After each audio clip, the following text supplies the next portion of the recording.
A day in the life of a mom with a 2 toddler and 1 infant. Good day mga kamamshi. Maudi ay niya ang amuang daily routine every morning to start our day. Before ni mo bangon sa higdaanan ng ako mga junakis, magagwahagwa usa ni sila, maglingaw-lingaw, mag-love-love, nga hantod maghinilakay na lang.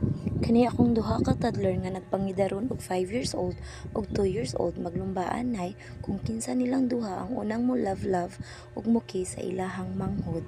Og bisan 5 years old pa ni ang ako ang eldest, kabalo na siya mobantay sa iyang mga manghod para makalihok ko sa amo ang panimalay. Like magbantay siya para lang makahipos ko sa amo ang hinigdaan. Ug manghipos ako mga kamamshi. Thanks for watching! Don't you want me like I want you, baby? Don't you need me like I need you now? Speak to my